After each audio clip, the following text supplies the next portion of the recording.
Take a moment, close your eyes, breathe deeply, and consider this. What is the essence of a life well lived? Is it measured in years, in achievements, in possessions?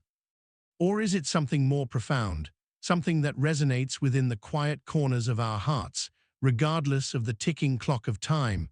We live in a society that often glorifies youth, that equates aging with decline, with a slow, inevitable fading away.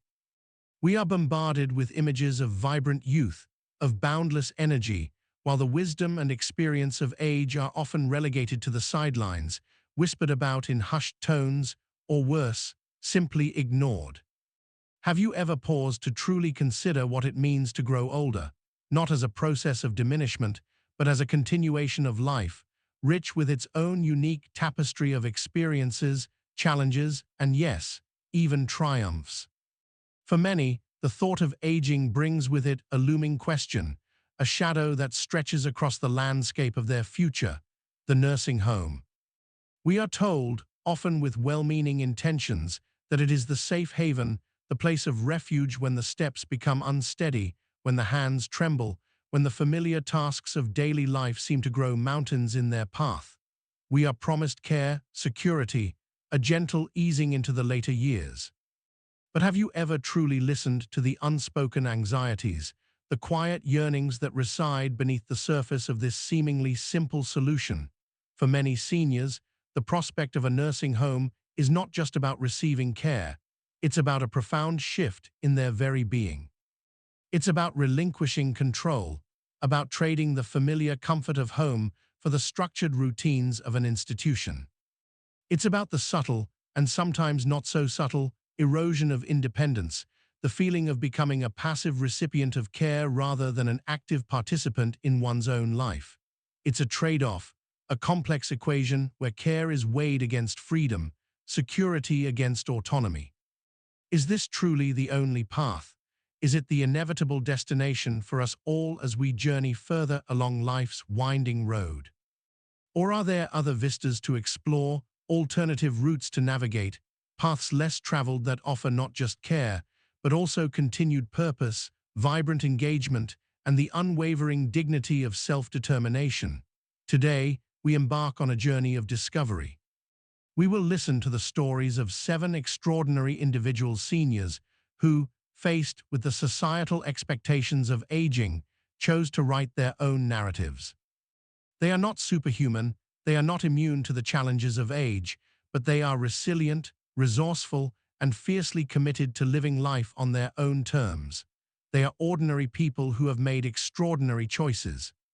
These are not tales of denying age, but of embracing it with grace, with grit, and with an unwavering spirit of independence. These are stories that will challenge your perceptions, ignite your imagination, and perhaps, most importantly, inspire you to consider: how do you want to live your own later years? Are you ready to rethink aging? Let us begin. Imagine a man, etched by time, his face a roadmap of 87 years lived fully, each line a testament to experiences both weathered and celebrated. This is Mr. Bernard. His eyes, though framed by wrinkles, still held a spark of youthful defiance, a glint that spoke of a spirit unbent and will unbroken. For Bernard, independence wasn't just a preference, it was the very bedrock of his identity, the air he breathed, the sun that warmed his days. "As long as I'm breathing," he would declare, his voice a low rumble, firm and unwavering, "I'm in charge of my own life." This wasn't mere bravado. It was a deeply held philosophy, a guiding principle that had steered him through the turbulent currents of life, through joys and sorrows, through triumphs and setbacks. He had built his life brick by brick, decision by decision, always at the helm, always in control. His days were simple, yet richly textured, woven with the threads of cherished routines. Each morning began with the same ritual: a cup of black coffee. No sugar, no milk, just the pure, unadulterated brew, strong and bracing, just like life itself, he often joked, a wry smile playing on his lips. This coffee was not just a beverage, it was a punctuation mark, a definitive start to a day that was his and his alone to shape. After his coffee came his walk, not a brisk, power walk of youth, but a measured, contemplative stroll through his neighborhood. He knew every crack in the sidewalk, every rustle of leaves in the ancient trees lining the streets, every familiar face peering from behind curtains. He would pause at the local bakery, the aroma of freshly baked bread and sweet pastries spilling onto the street, drawing him in like a comforting embrace. Inside, amidst the warm, yeasty air, he would engage in lively discussions with his longtime friends, debates about current affairs, reminiscing about shared memories, laughter echoing amongst the clatter of cups and the murmur of conversations. These were not just casual chats. They were the threads of community, the connections that kept him anchored in the world, reminding him he was not alone, that he was part of something larger than himself. Returning home, the world outside fading into a gentle hum, Bernard would settle into his favorite armchair. A worn, leather chair, molded to the contours of his body over years of loyal service. It was his sanctuary, his reading nook, his quiet corner of the world. He would lose himself in the pages of historical novels, his mind traversing centuries, empires rising and falling, lives lived and lessons learned. History was not just dates and names to Bernard. It was a vast ocean of human experience, a mirror reflecting the enduring nature of the human spirit, its resilience, its folly, its capacity for both great darkness and radiant light. But time, the relentless sculptor, began to leave its mark. The aches and pains, once mere whispers, grew louder, more persistent. Getting around, once effortless, became a deliberate act, each step a negotiation with his aging body. The walks grew shorter, the pace slower, the armchair became a more frequent refuge. His family, witnessing these subtle shifts, their love and concern bubbling over, began to voice their anxieties. "Dad," his daughter Sarah would say, her voice laced with worry, "maybe it's time to consider a nursing home. They can provide 24/7 care. You wouldn't have to worry about anything." Her words were spoken with love, with genuine care, but to Bernard, they sounded like a surrender, a capitulation to the very thing he had always resisted, the loss of control. Bernard would scoff, a gentle sound, more a sigh than a derisive laugh. "A nursing home." He'd retort, his eyes twinkling with that familiar spark of defiance. "I've managed to take care of myself for decades. Why would I stop now?" To him, moving into a nursing home was akin to forfeiting his freedom, a freedom he had cultivated and cherished like a rare and precious bloom throughout his long life. It wasn't just about the physical space, it was about the intangible essence of his existence. It was about his little garden, bursting with life and color, a testament to his nurturing hand. It was about his peaceful mornings, the quiet solitude before the world awoke, the time for reflection and contemplation. And yes, it was even about the simple, unadulterated pleasure of indulging in a pastry from the bakery whenever the mood struck, a small act of spontaneous joy that defined his days. Instead of succumbing to the well-intentioned suggestions, Bernard, with his characteristic resilience, sought another path.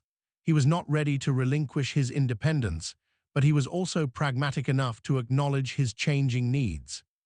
He found ways to adapt, to adjust, to rewrite the rules of aging on his own terms. He hired a housekeeper, a kind, efficient woman named Maria, who became a quiet presence in his home, easing the burden of household chores, freeing up Bernard's energy for the things that truly mattered. He installed safety rails in his bathroom, subtle additions that provided support without feeling intrusive, allowing him to navigate his home with greater confidence and security. He even, with some initial reluctance, agreed to set up an emergency alert system, a small device worn around his wrist, a silent guardian angel ready to summon help if needed. Every week, his daughter Sarah visited, not just out of duty, but out of genuine desire to spend time with her father. She would take him grocery shopping, their conversations flowing easily as they navigated the aisles, reminiscing about childhood memories, sharing updates on their lives. She would cook meals with him, the kitchen filled with the comforting aromas of home-cooked food, a shared ritual that nourished both body and soul. Thanks to these thoughtful adjustments, Bernard was able to remain in the home he loved, surrounded by the familiar embrace of his life, without sacrificing the essence of his independence. His garden continued to bloom, his mornings remained peaceful, and yes, he still savored the occasional pastry, a small but significant symbol of his unwavering control over his own life. Bernard's story is more than just a tale of aging gracefully. It's a powerful reminder that aging does not equate to losing control. It's about adaptation, about resourcefulness, about the unyielding power of the human spirit to shape its own destiny, even in the face of time's relentless march. Have you ever truly paused to consider how you want to live when you grow old? Will it be a life where you remain the architect of your own days, where your choices, however small, are still yours to make? Or will it be a life where decisions are made for you, schedules dictated, routines imposed, perhaps in the well-meaning environment of a nursing home? The choice, perhaps, is not always easy, but Bernard's story reminds us that the desire for independence, for self-determination, is a powerful force, a force that can shape our later years in ways we might never have imagined. Now, let's shift gears from the quiet resilience of Mr. Bernard to the effervescent energy of Mrs. Agatha. Imagine a woman, 78 years young, her eyes sparkling with mischief, her smile radiating warmth, her spirit brimming with an infectious zest for life. Agatha never subscribed to the notion that old age meant slowing down, retreating into the shadows, accepting a life of quiet resignation. For her, age was simply a number, a milestone to be celebrated, not a barrier to be erected. One afternoon, amidst the cheerful chaos of a family gathering, Agatha noticed her grandchildren, Lily and Tom, glued to their phones, their faces illuminated by the soft glow of screens, bursts of laughter erupting occasionally. Curiosity piqued, Agatha leaned in, her silver hair catching the light, her eyes inquisitive. "What are you two so engrossed in?" she asked, her voice laced with playful curiosity.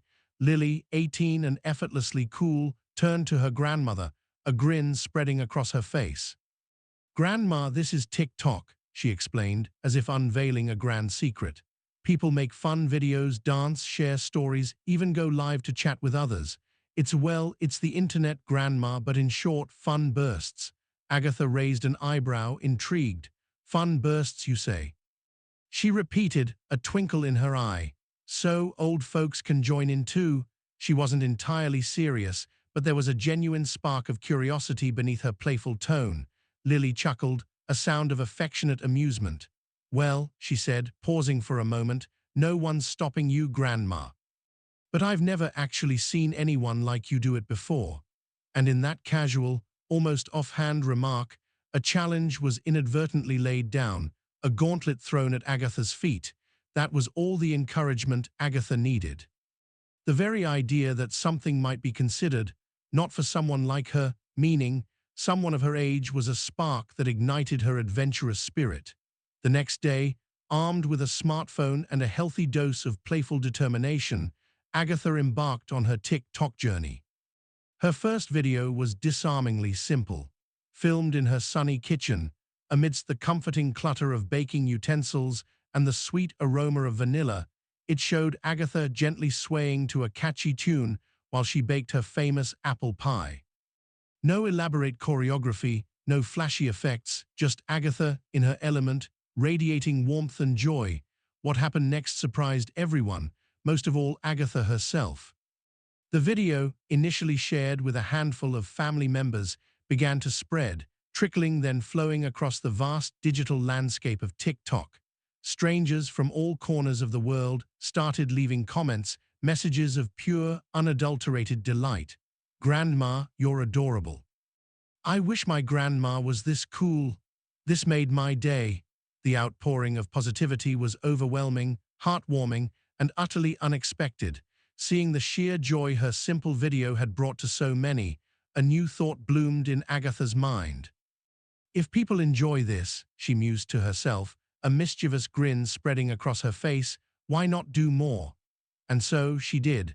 From then on, Agatha resolved to try something new each week, to push the boundaries of her comfort zone, to embrace the playful absurdity of TikTok with open arms.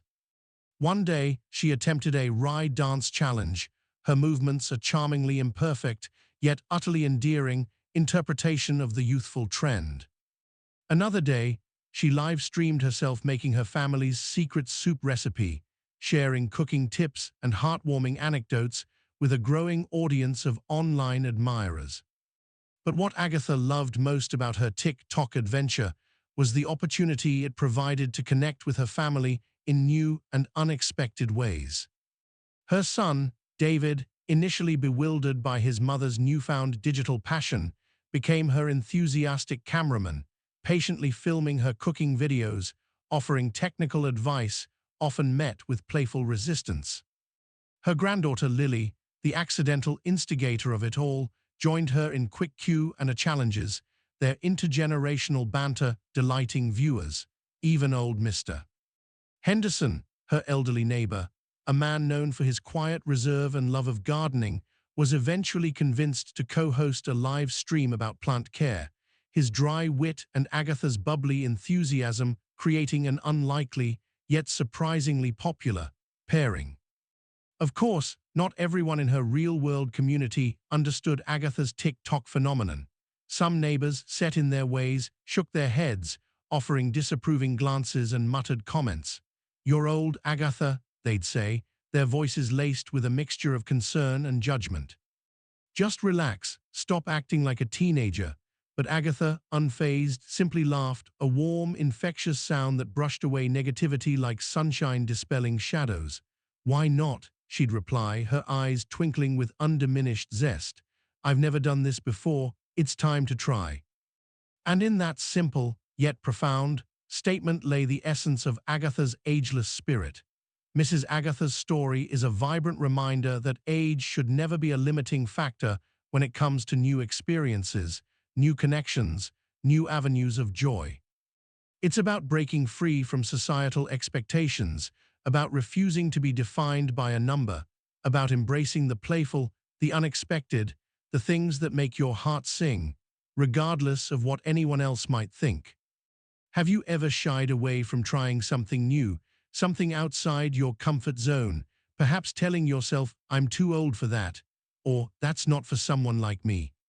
Perhaps it's making TikTok videos, or live streaming, or learning a new dance, or simply doing something silly and spontaneous just for the pure joy of it. Or will you choose to sit back, to let time quietly pass you by, watching life unfold from the sidelines, rather than stepping onto the dance floor and joining in the rhythm of life, no matter your age? Agatha's story invites us to embrace the why not attitude, to say yes to new adventures, to rediscover the playful spirit within us, and to prove once and for all that age is truly just a number when it comes to living a vibrant, joyful life. Now, imagine a man, Mr. Henry, not in the twilight of his years, but bathed in the golden afternoon of his life, 88 years marking his journey across the decades. Unlike Mr. Bernard's quiet steadfastness or Mrs. Agatha's effervescent joy, Mr. Henry possessed a different kind of fire, a restless spirit, an unquenchable thirst for exploration, a deep-seated belief that the world was a vast and wondrous tapestry, and he had only just begun to truly unravel its threads. Mr.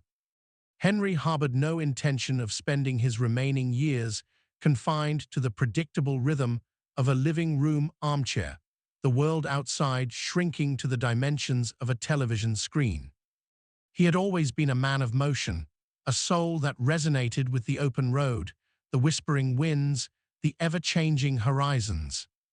Even as the years accumulated, this inherent wanderlust remained a vibrant current within him, a longing for the unknown, a yearning to witness the grandeur of the world with his own eyes, to breathe in its diverse atmospheres, to taste its myriad flavors. It all began quite unexpectedly, during a casual visit to his grandson Michael's apartment. Michael, a young man just beginning to chart his own course in life, had recently moved into a new place, eager to personalize his space, to imbue it with his own burgeoning identity.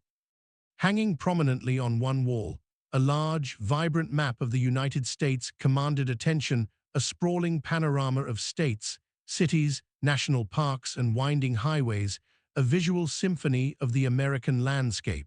As Mr. Henry's gaze fell upon this map, a thought, subtle yet powerful, began to take root in his mind. "How far have I really gone in my life?" he murmured to himself, his fingers tracing the contours of the map, his mind replaying the journeys of his past. He began to retrace the places he had visited, the cities he had explored, the landscapes he had traversed. Memories flickered like old film reels, family vacations to the coast, business trips to bustling metropolises, weekend getaways to nearby mountains. But as he continued to scan the map, a quiet realization dawned upon him. He had never truly ventured beyond the familiar borders of his home state, never truly immersed himself in the vastness and diversity of his own country.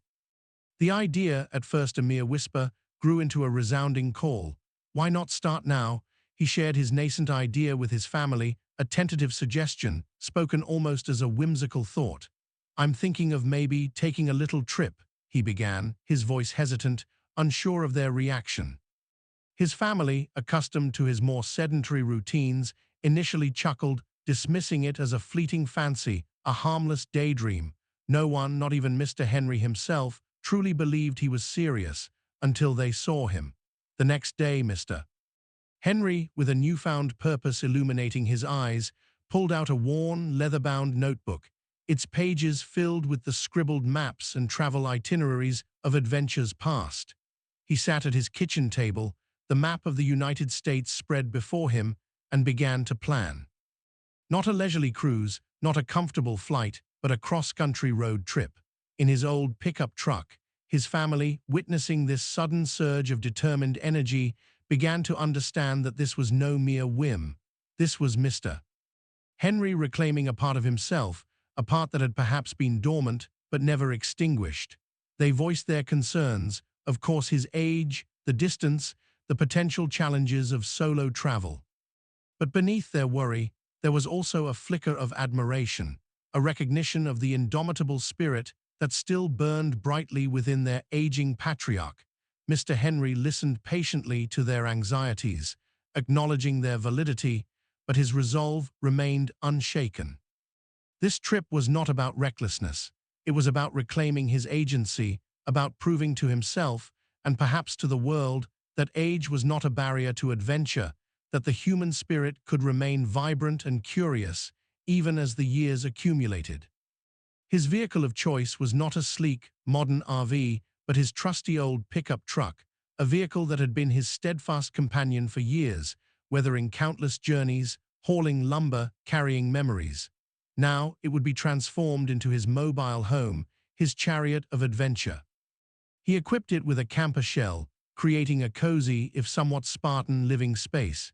He packed essentials: maps, a compass, a well-stocked cooler, a collection of his favorite books, and of course, his ever-present notebook for jotting down observations and reflections. His adventure began with a gentle rumble of the engine, a familiar sound that resonated with anticipation. He set his course eastward, leaving the familiar comfort of his home state behind, heading towards the sprawling metropolis of Chicago. The drive itself was a journey, the landscape unfolding like a cinematic panorama, rolling hills giving way to vast plains, small towns whispering stories of bygone eras, the sky a canvas of ever-changing hues. In Chicago, he indulged in the city's famous deep dish pizza, its cheesy, tomatoey goodness, a culinary landmark he had long wanted to experience.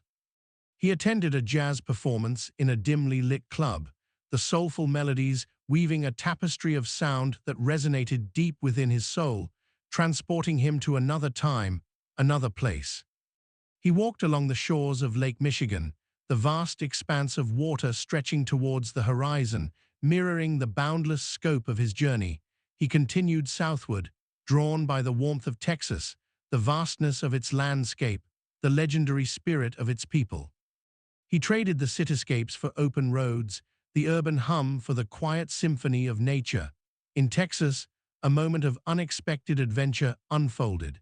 he found himself at a small ranch, drawn by the sight of horses grazing in sun-drenched pastures. On a whim, fueled by a sudden surge of youthful bravado, he decided to ride a horse for the first time in his life. The experience was both exhilarating and precarious. Perched atop the saddle, feeling the powerful muscles of the horse beneath him, he felt a thrill he hadn't experienced in years. But his equestrian inexperience quickly became apparent. The horse, sensing his uncertainty, took a sudden turn, and for a heart-stopping moment, Mr. Henry teetered on the brink of falling off the saddle. With a gasp and a surge of adrenaline, he managed to regain his balance, clinging to the reins, his heart pounding a frantic rhythm against his ribs. He laughed afterwards, a hearty, relieved sound, realizing he had just experienced a thrilling experience that almost ended with him falling off the saddle, as he would later recount with a chuckle. Finally, he reached his destination, California, the Golden Coast, the western edge of the continent. He parked his truck overlooking the vast expanse of the Pacific Ocean, the salty breeze carrying the scent of distant lands, the rhythmic crashing of waves, a timeless symphony. He rolled down the windows, letting the ocean air fill his lungs, a sense of profound peace washing over him. He felt in that moment as if he was seeing the sea for the very first time, its immensity, its power, its beauty filling him with awe. Of course, the trip wasn't always smooth sailing. Hours behind the wheel took their toll, leaving his back aching, his muscles stiff. There were moments of disorientation, wrong turns, and plenty of times he had to stop and ask for directions, relying on the kindness of strangers, the inherent helpfulness of people encountered along the road. He got lost more than once, his carefully planned route veering off course, but to Mr. Henry, it was all part of the adventure, unexpected detours leading to hidden gems, unplanned encounters enriching the journey in unforeseen ways. Growing old, Mr. Henry realized, didn't mean stopping your journey. It meant perhaps changing your mode of transport, adjusting your pace, but never relinquishing the inherent human desire to explore, to discover, to connect with the world around you. As long as you remained curious, as long as your heart held a spark of wonder, the world still had new things to show you, new experiences to offer, new landscapes to paint upon the canvas of your memory. Have you ever thought about how you want to live when you grow old? Will you allow age to confine you to the familiar, the comfortable, the predictable? Or will you, like Mr. Henry, embrace the spirit of adventure, the yearning for discovery, the belief that life, at any age, is a journey still worth embarking upon? Will you keep seeking new experiences, new horizons, new landscapes to explore, both literally and figuratively? Or will you let age become a self-imposed barrier, holding you back in the perceived safety of your comfort zone, missing out on the vast, beautiful, and ever-changing world that still awaits you? Mr. Henry's road trip reminds us that the map of life is vast, and there's always more to explore, no matter how many miles you've already traveled. Now, let us turn our attention to Mrs. Elena, a woman of 80 years, a matriarch of her family, a steadfast believer in traditional values, and for a long time, a self-proclaimed technophobe. Elena prided herself on her independence, her self-sufficiency, and her ability to navigate life without the perceived crutch of modern technology. "Back in my day," she would often declare, her voice imbued with a touch of nostalgic pride, "we didn't have smartphones and we got by just fine." For Elena, texting, video calls, social media, these were the domains of the younger generation, the digital natives who seemed to be perpetually glued to their screens. Older folks, she believed, should stick to the simpler pleasures of life, reading newspapers, tending to their gardens, enjoying the quietude of a peaceful afternoon, perhaps a gentle conversation over tea. Technology, in her mind, was a noisy distraction, a complex and unnecessary intrusion into the serene rhythm of later life. But life, as it often does, has a way of nudging us out of our comfort zones, of presenting us with unexpected challenges that force us to reevaluate our perspectives. For Elena, this catalyst for change arrived in the form of her granddaughter, Emily.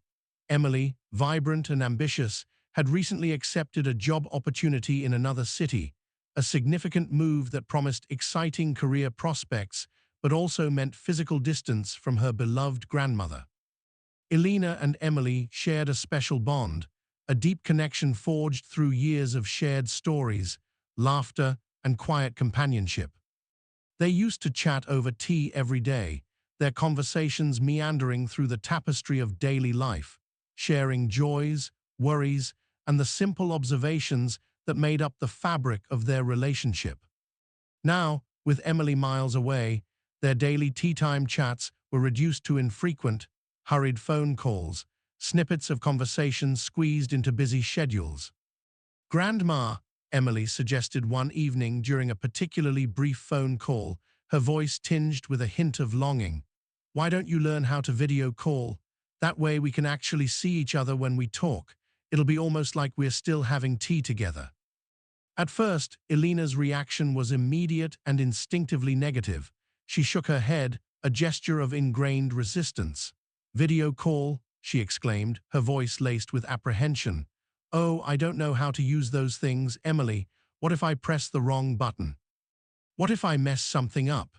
The world of smartphones and video calls seemed like a daunting, impenetrable maze to her, a realm best left to the younger generation. But then, she heard the subtle note of hope in her granddaughter's voice, the genuine desire to bridge the distance, to maintain their connection in a more meaningful way. Seeing that hope, feeling the pull of their bond, Elena hesitated. She looked at her reflection in the darkened screen of her own, rarely used, smartphone, and a flicker of resolve sparked within her. Perhaps, just perhaps, it was time to venture into this unfamiliar territory, to confront her technological anxieties for the sake of connection, for the sake of her granddaughter. "All right," she said, her voice still hesitant, but now laced with a newfound determination. I'll give it a try." And so began Elena's smartphone journey, with Emily's patient guidance, delivered via phone calls and screen-sharing sessions. Elena tentatively stepped into the digital world. Emily's patience was boundless, her instructions clear and gentle, her encouragement unwavering. She started with the basics, turning the phone on and off, navigating the home screen, learning to swipe and tap. There were moments of frustration, of course, clumsy attempts, accidental taps on wrong icons, bewildered sighs. "Oh, Emily, I'm just too old for this," she'd lament, her voice tinged with self-deprecating humor. But Emily would gently reassure her, celebrating every small victory, patiently explaining each step again and again, until finally, after a few clumsy attempts, as Elena herself would later describe them with a chuckle, she successfully made her first video call. The moment Emily's face appeared on the screen, pixelated yet undeniably her granddaughter, Elena's face broke into a wide, radiant smile. Tears welled in her eyes, not tears of frustration, but tears of joy, of connection, of triumph. "Oh, Emily," she exclaimed, her voice thick with emotion. "I can see you. It's really you. Grandma, you did it."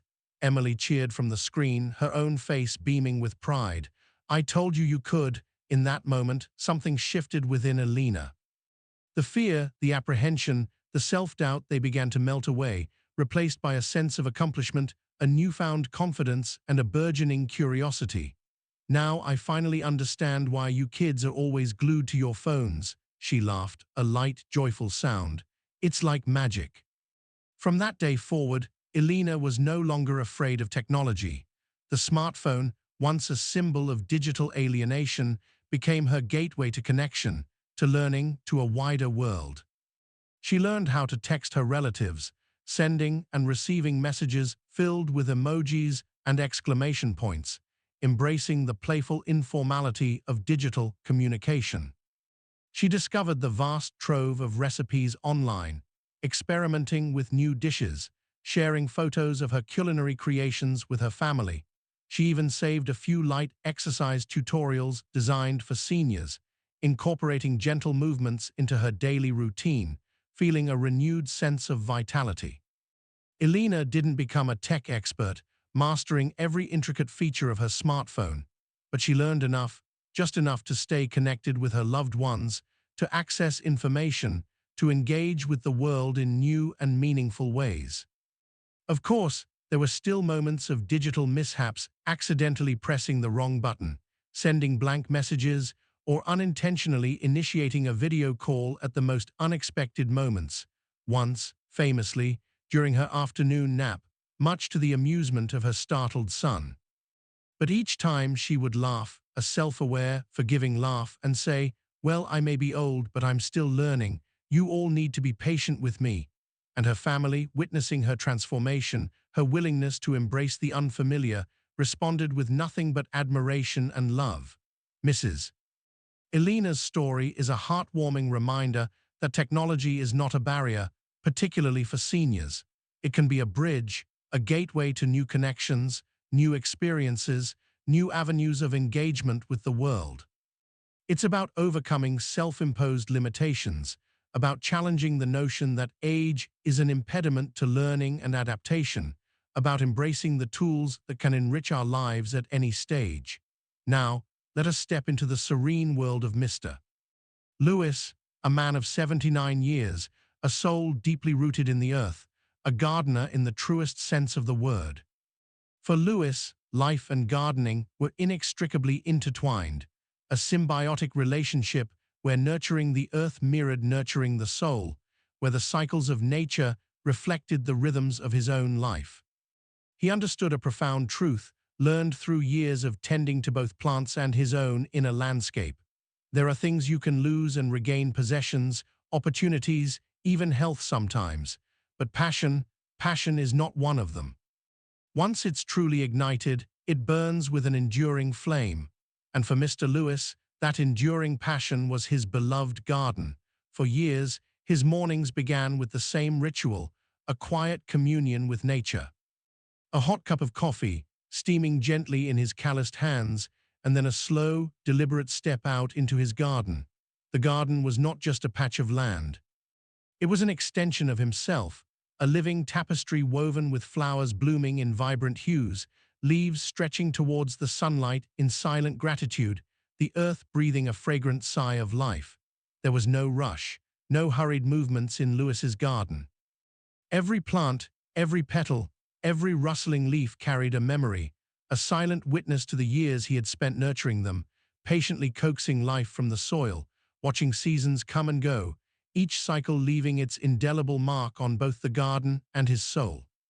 His garden was a microcosm of his life, a reflection of his journey through time.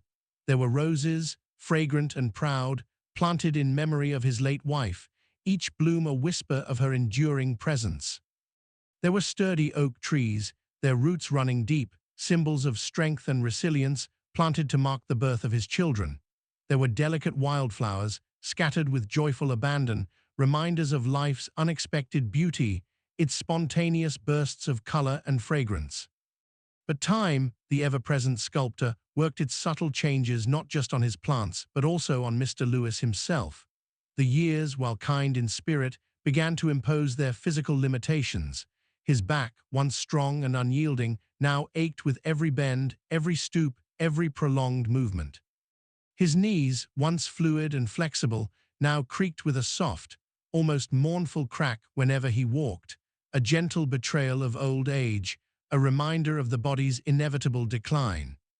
Some mornings, he would barely finish watering the plants, a task once performed with effortless ease, before having to pause, leaning heavily against the weathered wooden railing of his porch, sighing softly, a mixture of frustration and acceptance at the limitations his aging body imposed. "Dad," his son Mark suggested one afternoon, his voice gentle, tinged with concern, "maybe it's time to take a break from the garden. We could hire someone to take care of it for you, or just let it grow naturally for a while." Mark's suggestion was born out of love, out of a desire to ease his father's burdens, to protect him from further strain. But how could Lewis abandon the garden he had nurtured for decades, the garden that was so deeply intertwined with his very being? It was like asking him to relinquish a part of himself, to sever a vital connection to the earth, to his memories, to his own soul. The thought was unbearable. If his legs were no longer as steady, he would sit, he resolved, and tend to his plants from a seated position, close to the earth, feeling its cool, moist touch beneath his fingertips. If his hands were weaker, less nimble, he would find simpler plants to care for, plants that required gentler touch, less demanding attention, but still offered the same quiet joy of nurturing life. He no longer possessed the strength to move heavy pots around, to engage in strenuous digging and weeding, but he could still touch the delicate petals of a rose, still breathe in the fresh, earthy scent of the soil, still witness the miracle of growth unfolding before his eyes. And so, Lewis adapted, just as he had adapted to the changing seasons throughout his life. He arranged small potted plants neatly on shelves, creating a vertical garden that minimized bending and reaching. He hung delicate flowers along the balcony, their vibrant blossoms swaying gently in the breeze, bringing color and life to his outdoor space with minimal effort. He no longer needed to bend down to tend to his garden. A simple reach, a gentle stretch of his arm, was enough to feel the cool leaves between his fingers, to whisper words of encouragement to his blooming companions. Sitting amidst his plants, sipping his morning coffee, watching the soft sunlight filter through the green canopy of leaves, casting dappled shadows on the earth, Lewis realized something profound. Gardening was never truly about size or space, about grand landscapes or elaborate designs. It was about something far more essential, far more deeply personal. It was about the quiet, profound joy of nurturing life, of witnessing growth, of participating in the cyclical dance of nature. His garden was smaller now, more contained, less physically demanding. But his happiness, his sense of purpose, his connection to the earth, these remained untouched, undiminished, because for Mr. Lewis, gardening wasn't just about growing plants. It was about planting joy, cultivating hope, and nurturing a sense of peace that bloomed within his own heart, a garden of memories that flourished in the autumn of his life, as vibrant and enduring as the seasons themselves. Have you ever thought about how you want to live when you grow old? Will you continue to cherish life's little joys, the simple pleasures that nourish your soul, the passions that ignite your spirit, even as physical limitations may arise? Or will you allow time and the perceived constraints of age to take away everything that once made you happy, to dim the flame of your passions, to wither the garden of your soul? Mr. Lewis's story reminds us that joy can be cultivated in any space, at any age, and that nurturing our passions, however subtly, can bring enduring happiness, even in the face of life's inevitable changes. Now, let us enter the world of Mrs. Catherine, a woman of 86 years. A matriarch firmly planted in the soil of her home, a woman who understood, with a quiet wisdom born of experience, that true comfort lies not just in physical ease, but in the intangible embrace of familiar surroundings, in the deep roots of memory, in the feeling of truly belonging. Catherine understood, with an unflinching clarity, that her body was not what it used to be. The stairs in her two-story home, once ascended with effortless grace, now seemed steeper, more daunting, each step a small negotiation with gravity. Household chores, once performed with routine ease, now felt heavier, more taxing, requiring more effort, more pauses for breath. And at times, in the quiet expanse of her large home, the silence became more noticeable, more profound than ever before, a stark reminder of the absence of her late husband, of the children who had long since flown the nest, building lives of their own in distant lands. Her children, loving and concerned, witnessed these subtle shifts, these quiet adjustments to her aging body, and their anxieties grew. They worried about her living alone, about potential falls, about the increasing challenges of maintaining a large house. Their solution, born from genuine care and a desire to ensure her safety and well-being, was to urge her to move into a nursing home. "Mom," her daughter, Emily, would say, her voice soft with persuasion, "it would be so much easier for you in a nursing home.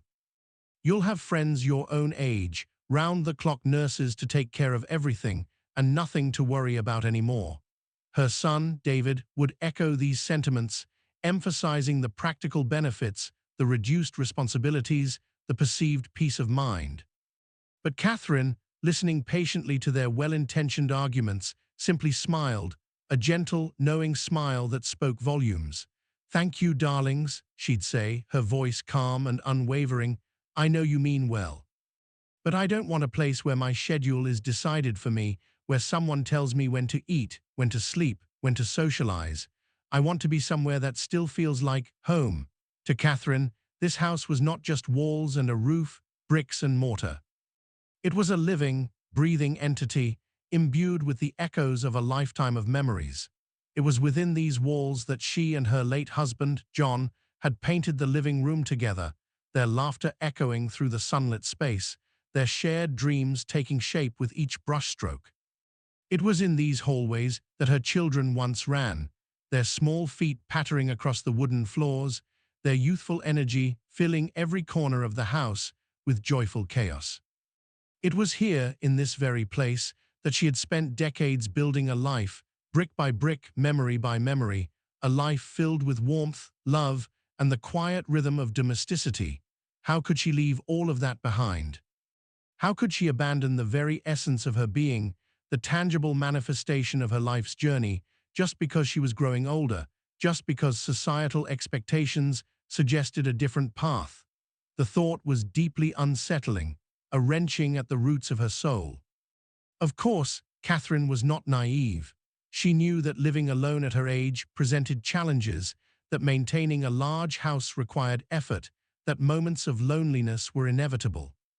But instead of letting age dictate her life, instead of passively accepting the prescribed narrative of nursing home living, Catherine, with her quiet determination, chose to adapt, to find solutions, to rewrite the script of aging on her own terms. She asked her son, David, handy and practical by nature, to install railings along the stairs, providing support and security without compromising the aesthetic of her home. She placed anti-slip mats strategically around the house, in the bathroom, the kitchen, near doorways, minimizing the risk of falls, ensuring her safety without sacrificing her independence. She hired a housekeeper, a kind, reliable woman named Patricia, to come a few times a week, easing the burden of chores, freeing up Catherine's energy for the things that truly nourished her soul: reading, gardening, connecting with her friends. She also, at the suggestion of Patricia, tentatively joined a senior community group that met weekly at the local community center. Initially hesitant, unsure if she would fit in, Catherine soon found herself embraced by a warm, welcoming group of peers, individuals sharing similar life experiences, facing similar challenges, seeking connection and companionship. They shared stories over tea, their conversations weaving through memories of the past, observations of the present, and hopes for the future. They engaged in gentle exercises, stimulating their minds and bodies, fostering a sense of vitality and well-being. Catherine found herself laughing again, sharing jokes, building meaningful connections, realizing that community could be found and nurtured even in the later years of life. Aging for Mrs. Catherine did not mean giving up on the things she cherished, the places she loved, the essence of her being. It simply meant finding ways to hold on to them, to adapt, to adjust, to rewrite the rules of aging in a way that honored her past, embraced her present, and allowed her to bloom in place, rooted in the memories of her home, surrounded by the quiet comfort of belonging. Have you ever thought about how you want to live when you grow old? Will you choose to keep control over your life, to remain rooted in the familiar comfort of your home, surrounded by the memories that shape your identity? Or will you let others decide everything for you, perhaps nudging you towards a life in a nursing home, a place that may offer care, but may also inadvertently sever you from the very essence of what makes you feel like you, Mrs. Catherine's story reminds us that home is more than just a physical structure. It's a repository of memories, a sanctuary of belonging, and that preserving our connection to home can be a powerful act of self-preservation, a way to maintain control and dignity in the face of aging's inevitable changes. Finally, let us meet Mr. Victor, a man of 85 years, a soul once defined by wanderlust, a spirit that had roamed across continents, a traveler whose life had been a tapestry woven with the threads of countless journeys, both grand and subtle, both near and far. In his younger days, Victor had been an avid traveler, a restless explorer, his heart drawn to the open road, the allure of distant horizons, the promise of new discoveries around every bend. He and his beloved wife, Elena, not to be confused with the tech-savvy grandma, had spent years driving across small towns, discovering quiet little streets, each with its own unique charm, its own whispered history. They would sit for hours by rivers, their hands intertwined, simply listening to the gentle flow of water, the timeless murmur of nature's rhythm, finding solace and connection in the shared silence. But now, as the years advanced, Victor's body, once a willing vessel for his adventurous spirit, began to impose its limitations. His legs, once strong and tireless, were no longer as resilient, long journeys feeling increasingly impossible, the physical demands of travel outweighing the anticipated joys. The open road, once a beckoning call, now seemed like a distant dream, a chapter of his life gently closing. One day, while tidying up his bookshelf, a familiar task that often unearthed forgotten treasures and sparked unexpected memories, Victor stumbled upon an old photo box. Dust motes danced in the afternoon sunlight as he lifted the lid, revealing a treasure trove of faded photographs, each a captured moment, each a portal to a bygone era. These were pictures from his travels with Elena, snapshots of laughter, shared glances, breathtaking landscapes, moments frozen in time, preserved in sepia tones and faded colors. As he sifted through the photographs, memories flooded back, a torrent of emotions, a kaleidoscope of sensations. He saw Elena's radiant smile against the backdrop of the Eiffel Tower, their shared laughter echoing in the bustling streets of Paris. He felt the warmth of the Tuscan sun on his skin as he gazed at a picture of them standing amidst golden wheat fields in Italy, the scent of wildflowers and freshly baked bread almost tangible in the faded image. He heard the gentle lapping of waves against the shore as he looked at a photo of them walking hand in hand along a pristine beach, the sound of seagulls crying overhead, the salty tang of the ocean breeze filling his senses. But this time, unlike previous moments of nostalgia, these memories didn't bring with them a sense of regret, a pang of longing for a past that felt irretrievable. Instead, they sparked an idea, a new way of looking at his past, a fresh perspective on his present limitations. "If I can't go far," he mused to himself, a slow smile dawning on his face, "why not bring the journey to me?" And so, Mr. Victor began traveling from the comfort of his own home. He transformed his living room into a portal to the world, his armchair into a time machine, his memories into the fuel for his new adventures. He enlisted the help of his grandchildren, tech-savvy youngsters who eagerly embraced the role of virtual travel agents. They helped him find videos of the places he had once visited, high-definition documentaries that brought the world to his doorstep, streaming through the screen of his television. Every morning, Victor would embark on a virtual journey, traveling through the screen, sipping on a cup of coffee carefully chosen to match the destination. A strong, dark roast for Paris, a rich, aromatic blend for Italy, a bright, citrusy brew for a tropical locale. He would immerse himself in the sights and sounds of his chosen destination, his imagination painting vivid pictures, his memories adding layers of personal meaning to the virtual landscapes unfolding before him. He revisited the quiet streets of Paris, strolling along the Seine River, admiring the iconic architecture, reliving the moments he and Elena had shared in the City of Lights. He journeyed again through the golden wheat fields of Italy, feeling the warmth of the sun on his face, hearing the cicadas chirping in the distance, remembering the taste of fresh pasta and local wine. But he didn't stop there. Victor also sought to recreate the flavors of his past adventures, to engage all his senses in this journey back to memories. One day, he asked his daughter-in-law, Sarah, a skilled baker, to make a classic French apple tart, its sweet, buttery aroma filling his kitchen, transporting him back to Parisian cafes, to shared moments of culinary delight with Elena. Another day, he indulged in a sip of Italian wine, its rich, earthy notes evoking memories of Tuscan vineyards, of romantic dinners under starlit skies. Every taste, every image, every sound brought him back to those cherished moments, not in a literal physical sense, but in a new, perhaps even more profound, way, a way of experiencing them all over again, through the prism of memory, through the power of imagination, through the quiet joy of reliving a life well-traveled. Someone, a well-meaning friend, once asked him, "Doesn't it make you sad, Victor, not being able to visit those places in person anymore? Doesn't it feel like a pale imitation of the real thing?" Victor simply smiled, a gentle, knowing smile, gazing out the window where the golden afternoon sun filtered through the leaves, casting long shadows across his living room floor.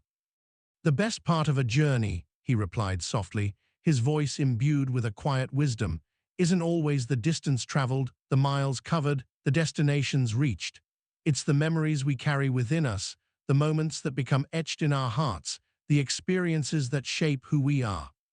And those memories," he concluded, his eyes twinkling with a hint of playful defiance, "we can relive them as many times as we want, in our own way, on our own terms, no matter where we are, no matter our age." Have you ever thought about how you want to live when you grow old, when physical limitations might curtail your ability to engage in the activities you once loved, the adventures you once craved? Will you let the past remain as distant memories, fading with time, tinged with a sense of loss? Or will you, like Mr. Victor, find a way to relive and cherish them in a meaningful way, to transform limitations into opportunities for inner exploration, to discover new ways of experiencing joy, connection, and adventure, even from the comfort of your own home? Mr. Victor's journey reminds us that the landscape of memory is vast and rich, and that the most profound journeys are often the ones we take within ourselves, revisiting the landscapes of our past, finding new meaning and enduring joy in the moments that have shaped our lives.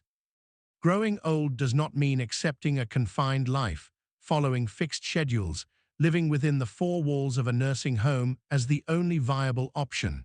These 7 stories, these glimpses into the lives of resilient, resourceful, and remarkable seniors, have shown us that you can still take control of your life, even when age is no longer on your side, even when physical challenges arise, even when societal expectations whisper a different narrative. Have you ever thought about how you want to live when you grow old? Will it be a life of freedom, where you decide when to wake up, when to enjoy your morning coffee, when to take a walk in nature, when to dance to your own rhythm, and savor every moment on your own terms? Or will you let others plan your days for you, eating at scheduled times, sleeping by fixed rules, waiting for occasional visits in a place that no longer feels like home, a place that may offer care, but may also inadvertently diminish your sense of self, your feeling of autonomy, your connection to the life you have built? Life doesn't have to shrink just because of age. You can still experience, learn, grow, connect, and enjoy the things you love, the passions that ignite your spirit, the relationships that nourish your soul, if you dare to choose a different path. If you dare to challenge the conventional narrative of aging, if you dare to believe in your own resilience, your own resourcefulness, your own unwavering capacity for self-determination. After hearing these stories, these whispers of inspiration, which one resonated with you the most deeply? Was it Mrs. Agatha trying TikTok for the first time, embracing the playful absurdity of the digital world? Was it Mr. Henry's cross-country road trip, a testament to the enduring spirit of adventure? Was it Mrs. Elena's smartphone journey, bridging distances and forging new connections? Was it Mr. Lewis's garden of memories, cultivating joy in the autumn of life? Was it Mrs. Catherine's unwavering desire to stay home, rooted in the comfort of belonging? Or was it Mr. Victor's journey back to memories, traveling the world from the armchair of his own living room? Or perhaps the quiet strength of Mr. Bernard, steadfast in his independence, a beacon of self-reliance? Each story, in its own unique way, offers a powerful message. Aging is not a period of decline, but a chapter of transformation, a time for adaptation, a moment to redefine what it means to live a vibrant, meaningful life on your own terms at any age. Share your thoughts in the comments below. Which story touched your heart? Which character inspired you the most? And where are you from? We'd love to hear your own stories, your own perspectives on aging, your own dreams for a life well lived, regardless of age. Let's build a community, a vibrant space for sharing, for inspiring, for redefining aging together. And for more inspiring stories of seniors living life to the fullest, for more perspectives on vibrant aging and independent living, subscribe to Vibrant Seniors. Join us as we continue to explore the endless possibilities of life at every age with grace, with grit, and with unwavering hope. Let's redefine aging together.